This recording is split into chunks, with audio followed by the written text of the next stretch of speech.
2 తారీఖు వాళ్ళు అప్లికేషన్ పెట్టుకుంటే 3 తారీఖు పోలీసులు తిరస్కరించారు. 4 తారీఖు హీరో కానీ హీరోయిన్ కానీ సినిమా ప్రొడ్యూసర్స్ కానీ ఎవరు థియేటర్ రావడానికి వీల్లేదు. ఈ థియేటర్లో మేము సెక్యూరిటీ ఇవ్వలేము. ఈ థియేటర్కు ఉన్నది ఒకటే దారి. ఈ దారిలో ఇంతమంది వేలాది మంది అభిమానులు వచ్చినప్పుడు మేము కంట్రోల్ చేయలేము, వద్దు అని తిరస్కరించారు. తిరస్కరించిన తర్వాత కూడా 4 తారీఖు 9:30 ప్రాంతంలో హీరో రావడం జరిగింది. రావడం కారులో వచ్చి థియేటర్లపై సినిమా తీసి మళ్ళీ కారులో వెళ్ళిపోతే పెద్దగా ఇంత ఇబ్బంది జరుగుతుండేనేమో లేదో నాకు తెలియదు. కానీ ఎక్సోడ్ చౌరస్తా కంటే ముందు నుంచే కారులో రూఫ్ టాప్ ఓపెన్ చేసి రోడ్ షో చేసుకుంటే థియేటర్లకు పోవడంతో ఆ చుట్టుముట్టుతున్న 7-8 థియేటర్లలో ఉన్న సినిమా అభిమానులు మొత్తం ఇక్కడికే రావడంతో వేలాది మంది జమ అయినారు. ఆ గేట్ ఒక్కసారి హీరో కారు లోపలికి పంపించడానికి ఆ ఉన్న గేటు తెరవడంతో వేలాది మంది ఒక్కటేసారి ఉప్పెనలాకి వచ్చారు. ఆ ఉప్పెనలో చనిపోయిన రేవతి, ఆమె కొడుకు, భార్య, భర్త, కూతురు వాళ్ళు అలాగైపోయి కొడుకు తల్లి ఒక పక్కన పోయి ఆ జనాల నుంచి తప్పించుకొని టికెట్ చేసుకొని ఆ తొక్కిసలాటలు హీరోను థియేటర్ లోపలికి తీసుకుపోవాలనుకున్న టైంకి అతను బండి మీద రోడ్ షో చేసి దిగేటప్పటికి వేలాది మంది హీరోను కలవడానికి చొచ్చుకొచ్చారు ముందుకు. అసలు అంటే ఈ రకమైన వాతావరణంలో అతన్ని లోపలికి తీసుకువెళ్ళాల్సిన సందర్భంలో అతను ప్రైవేట్ సెక్యూరిటీ ఇవాళ మనం ఫంక్షన్లలో బౌన్సర్లు అని మనం చూస్తూ ఉన్నాం. 50-60 మంది సరిగ్గా లెక్క తెలియదు, 50-60 అని అంటున్నారు, నెంబర్ 4 ఎక్కువ తక్కువ. ఆ బౌన్సర్లు అందరు మీదికి వచ్చే అందరు అభిమానులను విపరీతంగా అడ్డంగా ఎట్లా పడితే అట్లా తోయడంతో అటు నుంచి అభిమానులు హీరోని చూడాలి, కలవాలని ఒకవైపు నుంచి వాళ్ళని హీరో దగ్గరికే రానియొద్దని ఆయన ప్రైవేట్ సెక్యూరిటీ వెనక్కి నెట్టడం వల్ల ఈ తొక్కిసలాటలో హీరో థియేటర్కి వెళ్ళి లోపలికి వెళ్ళి చూసినాక పోలీసులు ఈ మొత్తం క్రౌడ్ని ఈ మొత్తం అక్కడ ఉన్న జమైన జనాలను అందరిని కూడా తీస్తే ఒక తల్లి కొడుకు అక్కడ శవాలుగా పడి ఉన్నారు. ఆ తల్లి అంత తొక్కిసలాటలు కూడా నేను ఆ వీడియో చూసిన ఆ తల్లి లోపలికి వచ్చినప్పుడు కొడుకు చేయి పట్టుకొని ఎంత జాగ్రత్తగా కొడుకుని తీసుకొని వస్తుందో ఆ తల్లి ప్రేమ ఎట్లుంటుందో అక్కడ నాకు చూసి నాకు అర్థమైంది. ఆ శవాలుగా మారిన తల్లి కొడుకు చేయి ఇడవలే అధ్యక్ష, అట్లే చేయి బిగ్గర పట్టుకొని పోలీసు వెళ్ళి చూస్తే ఆ తల్లి ఆ పిల్లగాడు ఆ తల్లి ఆ చెయ్యి వదలకుంటే కన్నబిడ్డను పట్టుకుని తల్లి చచ్చిపోయింది అధ్యక్ష. అట్లాంటి సిచ్యువేషన్లో పోలీసులు తల్లిని కొడుకుని హాస్పిటల్కి అక్కడ ఫస్ట్ ఎయిడ్ ట్రీట్మెంట్ చేసిండ్రు. పోలీసులు ఏం డాక్టర్లు కాదు, హుటిన తరలించిండ్రు. హాస్పిటల్కి వెళ్ళిన తర్వాత తల్లి చచ్చిపోయింది, పిల్లోడు కోమాలు ఉండు, ఆల్మోస్ట్ పోలీసులు పిల్లవాడు కూడా చచ్చిపోయింది అనుకున్నారు. బ్రెయిన్ డెడ్ అయింది, ఆక్సిజన్ అందక ఆ అబ్బాయికి. సో ఆ సిచ్యువేషన్లో వెనక్కి పోలీసులు వచ్చి హీరో గారికి విషయాన్ని తెలియజేసి హీరో గారు వెళ్ళిపోతే హీరో ఎందుకు వెళ్ళిపోవాలనుకున్నారు పోలీసులు అంటే ఇంకా వేలాది మంది అభిమానులు అక్కడనే ఉన్నారు. హీరో గారు థియేటర్లో కూర్చొని ఉండడం వల్ల సినీ ప్రముఖులు ఉండడం వల్ల ఈ బయట జమైన వేలాది మంది అభిమానులు అక్కడ నుంచి పోకుండా అక్కడనే ఉండడంగా థియేటర్ లోపల కూడా బాల్కనీలో టాప్ బాల్కనీలో హీరో కూర్చుంటే నేల కింది నుంచి పై వరకు వెనక్కి తొక్కుట పైకెక్కి హీరో చేతులు కలపాలని కోతులు ఎగబడ్డట్టు కోట మీదకి కోతులు ఎగబడ్డట్టు ఉల్టా పైకి తొక్కిసలాట జరిగింది అధ్యక్ష. థియేటర్ వాళ్ళు పోలీసులను హీరో దగ్గరికి వెళ్ళి చెప్పడానికి కూడా అనుమతి ఇవ్వకుండా థియేటర్ వాళ్ళు పోలీసులను బ్లాక్ చేశారు అధ్యక్ష. ఎప్పుడైతే హాస్పిటల్లో తల్లి చచ్చిపోయిన పిల్లగాడు కూడా ఆల్మోస్ట్ చావు నోట్లో ఉన్నాడు అని తెలిసి పోలీసులు వచ్చి ఏసీపీ వెళ్ళి చెప్పడానికి పోతే థియేటర్ సిబ్బంది లేదు హీరో దగ్గరికి వెళ్ళడానికే వీళ్ళదని చాలాసేపు పోలీసులను కూడా హీరో దగ్గరికి పోనీయలేదు అధ్యక్ష వాళ్ళ ప్రైవేట్ వీళ్ళు. చివరికి ఏసీపీ కోపం వచ్చేసి మిమ్మల్ని అందరిని తీసి లోపల వేయాల్సి వస్తుందని చెప్పి పోయి హీరోకు ఏసీపీ క్లియర్గా ఇద్దరు చనిపోయినరు, మీరు ఇక్కడ కూర్చుంటే థియేటర్లోనగా థియేటర్ బయట ఉన్న వేలాది మంది ఈ సినీ అభిమానులను మేము కంట్రోల్ చేయలేకపోతున్నాం, ల్యాండ్ ఆర్డరు శాంతి భద్రతలు చేయి దాటిపోయినాయి, మేము లాఠీ చార్జ్ చేయాల్సిన పరిస్థితి ఉంది, మీరు దయచేసి వెళ్ళిపోండి, వచ్చిండ్రు చూసిండ్రు కదా వెళ్ళిపోండి అంటే లేదు నేను సినిమా అయిపోయే వరకు ఇట్లే కూర్చుంటానని పోలీసులతో చెప్పిండని సిటీ కమిషనర్ నాకు చెప్పడం జరిగింది అధ్యక్ష. అదేవిధంగా ఇంకా కంట్రోల్ కాకపోవడంతో అప్పుడు డీసీపీ పై అధికార రంగంలో దిగి వాళ్ళ అందరినీ లోపల వాళ్ళ ఎంబడున్న అడ్డుకుంటున్న వాళ్ళను పోలీసులతో జరిపించి చక్కగా డీసీపీ పోయి హీరో గారికి బయట చనిపోయినరు, పరిస్థితి చాలా గందరగోళంగా ఉన్నది, మీరు ఇక్కడ నుంచి కదలాల్సిందే లేకపోతే మిమ్మల్ని పోలీస్ స్టేషన్కు తీసుకెళ్లాల్సిన పరిస్థితి వస్తుంది, మీరు ఇక్కడ నుంచి కదలాల్సిందే అని బలవంతంగా అతన్ని సినిమా మధ్యలో 12 గంటల సమయంలో రాత్రి 12 గంటల సమయం అట్టిగా ఆ సమయంలో అతను తీసుకొచ్చి బండెక్కిస్తే మళ్ళీ అతను రూఫ్ టాప్ ఓపెన్ చేసి మళ్ళీ చేతులు ఊపుకుంటూ రోడ్ షో చేసుకుంటూ అంటే తల్లి చనిపోయి పిల్లగాడు చావు బతుకుల మధ్యలో ఉన్నాడు మీరు వెళ్ళండి అని వెనక్కి పంపిస్తే కూడా మళ్ళీ కారులో రూఫ్ టాప్ ఓపెన్ చేసి చేతులు ఊపుకుంటా అభిమానులను సంతోషపెట్టుకుంటా రోడ్ షో చేసుకుంటా అతను వెళ్ళిపోయింది అధ్యక్ష. పోలీసులు కేసు చేసిరు. కేసు మీద థియేటర్కి సంబంధించిన కొంతమందిని అరెస్టు చేసిరు. అరెస్టు చేసి 10-11 రోజుల తర్వాత పోలీసు హీరో గారింటికి వెళ్ళిండ్రు. మీరు కూడా కేసులో A11 మీ మీద కేసు ఉందని చెప్పడానికి పోలీసులతో దురుసుగా ప్రవర్తించిండు. మీరు ఆ వీడియోలన్నీ కూడా చూసిండ్రు. ఆ పరిస్థితిలో చట్టాన్ని అమలు చేసే పోలీసులు ఆల్రెడీ ప్రాణాలు పోయినాయి. ఒక నిరుపేద తల్లి చనిపోయింది, కొడుకు చావు బతుకుల మధ్యలో ఉన్నాడు. ఆ రోజు కోర్టుల కేసులు కూడా వస్తున్నాయి. కోర్టుకు కూడా మీరు విచారణలు ఏం చేసిండ్రని కోర్టుకు కూడా పోలీసులు జవాబు చెప్పాల్సిన పరిస్థితి ఉండే అధ్యక్ష. దాంతో మాట్లాడితే వాళ్ళు చాలా బాధ్యతారహితంగా సమాధానాలు ఇచ్చారని మా పోలీస్ సిబ్బంది చెప్తున్నారు. దాంతోనే అతన్ని పోలీస్ స్టేషన్ తీసుకెళ్ళారు అధ్యక్ష. ఇక్కడి వరకు ఒక హీరో, ఒక థియేటర్లో జరిగిన సంఘటనలు, వీటన్నిటి నేపథ్యంలో పోలీసులు వాళ్ళ విధి నిర్వహణ నిర్వహించారు అధ్యక్ష. ఎప్పుడైతే అతను పోలీస్ స్టేషన్కు తీసుకెళ్ళిరో కొన్ని రాజకీయ పార్టీలు పైశాచికంగా ఎంత నీచంగా నన్ను తిట్టుకుంటా పోస్టులు పెట్టినరంటే, అంటే తెలంగాణ समाजంలో मलकपेट बलाला साहब के कॉन्स्टिट्यूंसी के वोटर है, उन लोग मलकपेट के छोटे नौकरी, उसका नौकरी अकबर साहब वो 30,000 नौकरी करता है, उसके परिवार में कोई कमाई नहीं है. एक एक टिकट 3,000 रुपये में खरीदा. वो बच्चा उनका फैन है बोल के उनके परिवार 12,000 रुपये रखकर 4 टिकट खरीद के पिक्चर को गए.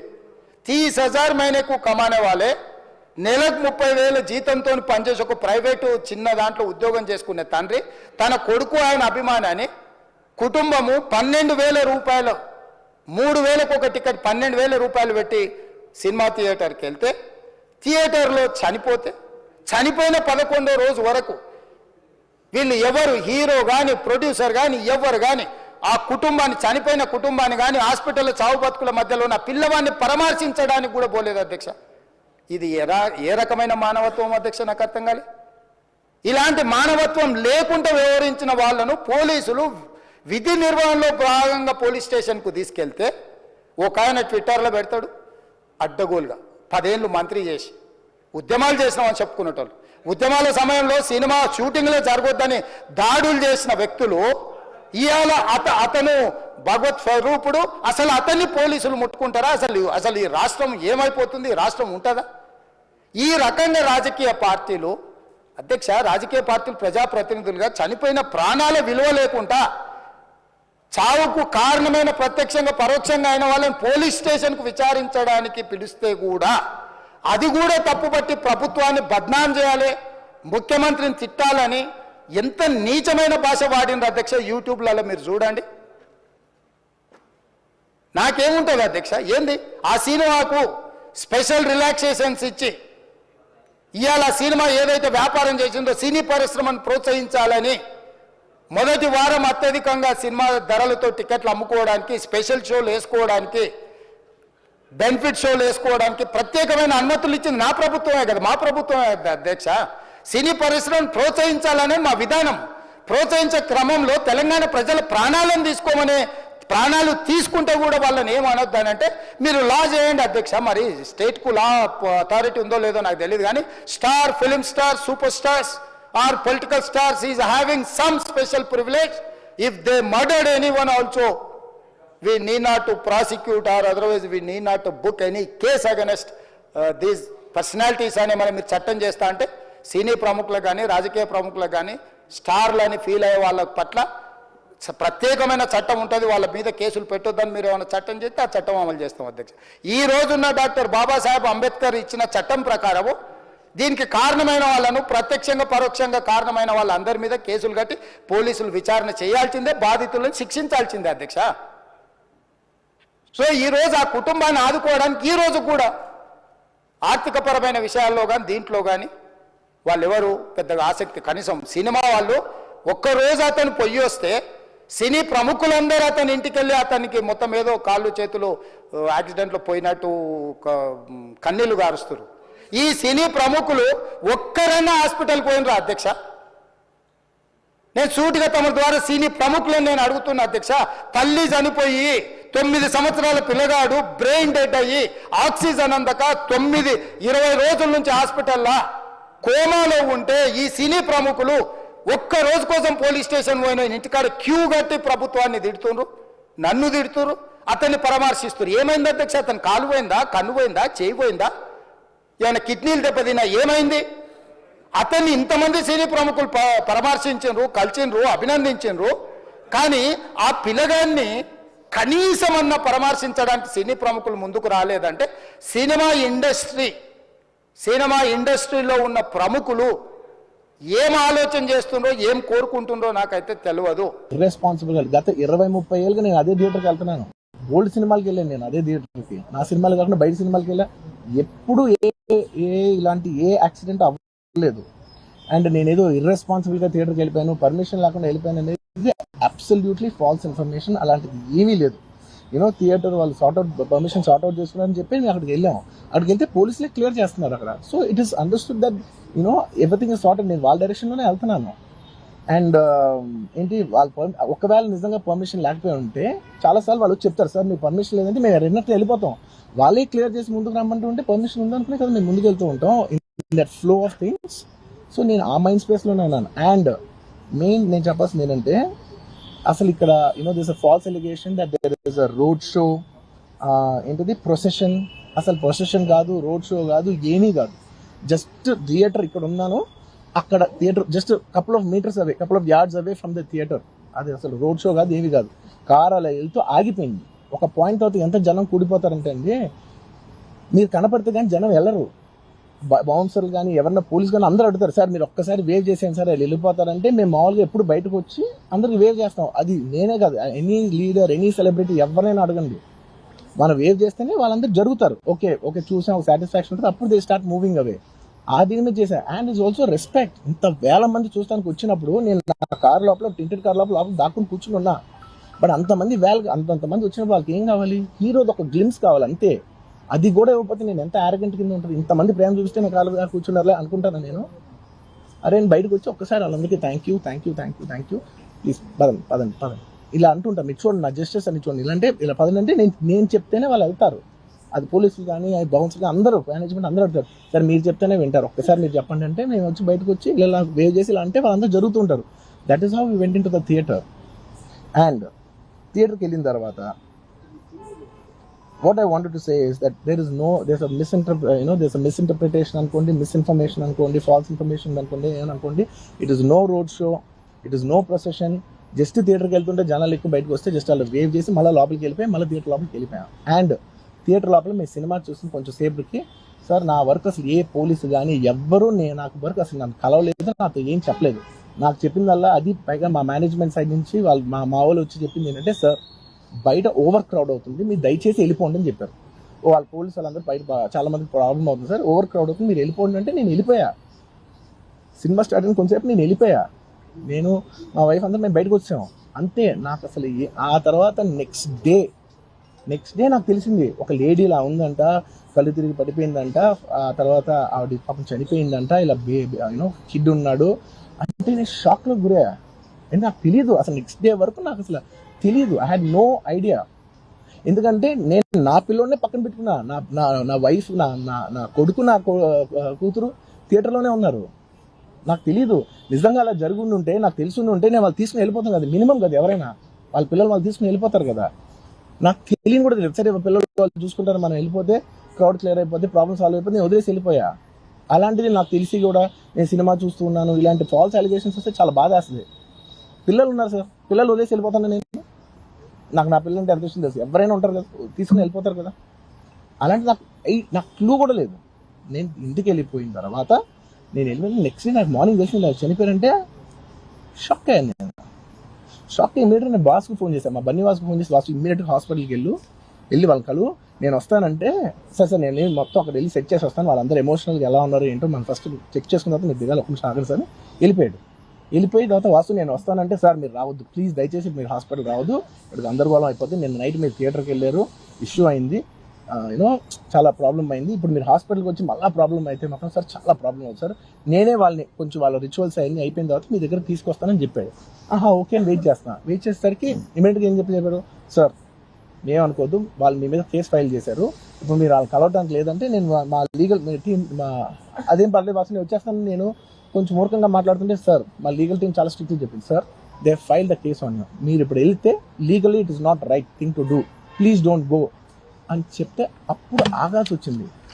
సార్ నాకు ఒక్కటే విషయం చెప్తా సార్, ఎవరో వైజాగ్లో చనిపోతేనో లేకపోతే చనిపోతున్నారంటేనో, లేదంటే విజయవాడలో చనిపోతున్నారంటే ఒక పెద్ద ఆవిడంటేనో, లేదంటే చిరంజీవి గారి ఫ్యాన్స్ మన నూర్బాయ్ లాంటి వాళ్ళు, లేదంటే కళ్యాణ్ గారి ఫ్యాన్స్ మన ఎవరో అంటేనే వాళ్ళందరికీ నేను వెళ్ళి పర్సనల్ సార్ ఇక్కడ నుంచి విజయవాడ వెళ్ళాను సార్ ఎవరినో కలవటానికి, ఒక లేడీని, ఒక వైజాగ్ వెళ్ళాను ఇక్కడ నుంచి ఎక్కడో ఉప్పలు ఉంటే ఎక్కడో దాటి ఉంటే అక్కడికో వెళ్ళాను. అలాంటిది నా ఓన్ ఫ్యాన్స్, నాకు నా ఫ్యాన్స్ అంటే ఎంత ఇష్టం మీ అందరికీ తెలుసు.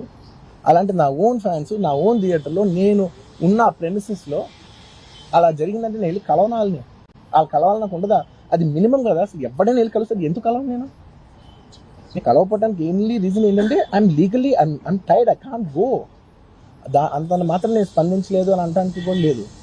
సో నాకు ఏం చేయాలో తెలియక నెక్స్ట్ డే సరే వాసు మనం వెళ్ళకపోతే బాగోదు, ఏం చేయాలో తెలియక అప్పటికప్పుడు ఒక వీడియో పెట్టాను. ఎందుకంటే నేను కూడా షాక్లో ఉన్నా, జెన్యున్లీ నేను కూడా షాక్లో ఉన్నా. అరే ఇలా అయింది ఏంటి, ఎటు కాకుండా హాఫ్ ఆఫ్గా ఉన్నాను నేను జెన్యున్ చెప్పి హాఫ్ ఆఫ్ ఉన్నాను నేను. ఇప్పుడు కూడా కొంచెం హాఫ్ ఆఫ్గానే ఉన్నాను నేను. నాకు తెలుస్తుంది నేను కరెక్ట్గా సెంటర్డ్గా లేను, కొంచెం ఆఫ్లోనే నాకు తెలుస్తుంది. ఎనీవేస్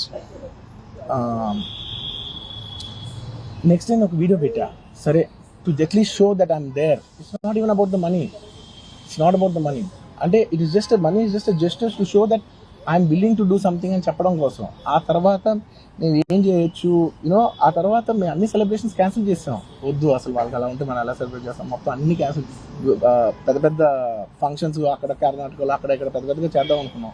వద్దులే ఇంక దీని తర్వాత అన్ని షట్ చేసానని చెప్పేసి ఇంకా నా ప్రయత్నంలో నేను ఏం చేశానంటే, డాడీ మీరు వెళ్ళి కలవంటే ఆయన కూడా కలవకూడదు అన్నారు. ఓకే ఒక స్పెషల్ పర్మిషన్ పెట్టి నువ్వు వెళ్ళు, కొన్ని మా ఫాదర్ ఇన్ లా పంపించండి, లేదంటే సుకుమార్ గారు పంపించండి, లేకపోతే వాళ్ళ వైఫ్ని పంపించండి, లేకపోతే ప్రొడ్యూసర్స్ పంపించండి, బన్నీవాసం పంపించండి. ఇలా ఎప్పటికప్పుడు అప్డేట్ తెచ్చుకుంటాను to know what is happening with the kid. అంతే తప్ప నేను అసలు ఏం కేర్ చేయట్లేదు.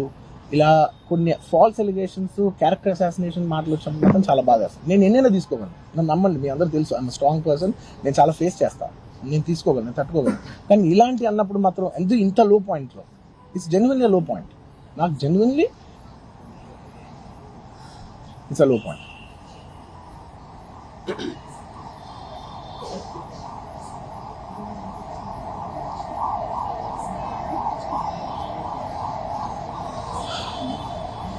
నేను సినిమాలు చేసేదే మీ థియేటర్కి వచ్చి ఎంజాయ్ చేయాలని. అలాంటి థియేటర్లు ఇంత మిస్హ్యాప్ అయితే ఎంత బాధపడతాను నేను. Yeah sorry anyways what I wanted to say is it's a very unfortunate accident, and also genuinely I'm a believer in అంటే బయటే కాదు, generally me as a person ఇలాంటి ఒకటి జరిగినప్పుడు ఏదో మీడియా కోసం ఇంకోళ్ళ కోసం నేను సుకుమార్ గారు చాలాసార్లు మాట్లాడుకున్నాం, దానికి మనం ఏం చేయొచ్చు. నేను ఒక మంచి అమౌంట్, పెద్ద అమౌంట్, నువ్వు ఒక అమౌంట్, మైక్ నుంచి ఒక అమౌంట్ తీసుకుని మనం ఒక ఫిక్స్డ్ డిపాజిట్ ఆ అబ్బాయికి ప్లాన్ చేద్దాం. ఊరికే మనం ఏదో చేతులు దుడిసేస్తున్నాం అలా కాకుండా, మిగతాలో కాకుండా మనం జెన్యూన్ ఏదో చేద్దాం. దాన్ని ఆ అబ్బాయికి ఏదో ఫిజియోథెరపిస్ట్ పెట్టిద్దాం, ఇలా చేద్దాం, ఎన్నో విషయాలు మాట్లాడుకున్నాం. అంత మాట్లాడుకున్న తర్వాత నేను కేరింగ్గా లేను సార్, ఎలా ఉంటాను sir? I have the same age kid. నా కిడ్కి ఎలా అయిందంటే నేను అలాగే ఫీల్ అవుతాను కదా. I not a father? నాకు ఉండదా? ఇన్ని క్యారెక్టర్ ఇంత అసాసినేట్ చేసినప్పుడు ఇట్స్ పబ్లిక్లీ హ్యూమిలియేటింగ్. నాకు చాలా బాధగా, నేను ఇంత చేసినా కూడా నాకు బాధగా ఉంది సార్. ఏమో మన తెలుగు వాళ్ళు బరువు తీసిన పైన పెడతామని నేను సినిమా చేస్తుంటే మళ్ళీ లాక్కున్నాం. Anyway doesn't matter. ఓకే మీరందరూ అనుకున్నారో చెప్తాను వదిలేదు అసలు ఇంకా ఎన్ని ఇంకెందుకు మళ్ళీ డబ్బులతో ఇచ్చాం అది ఇది అనిపించుకుంటాను. వద్దు, I will take care of them very well.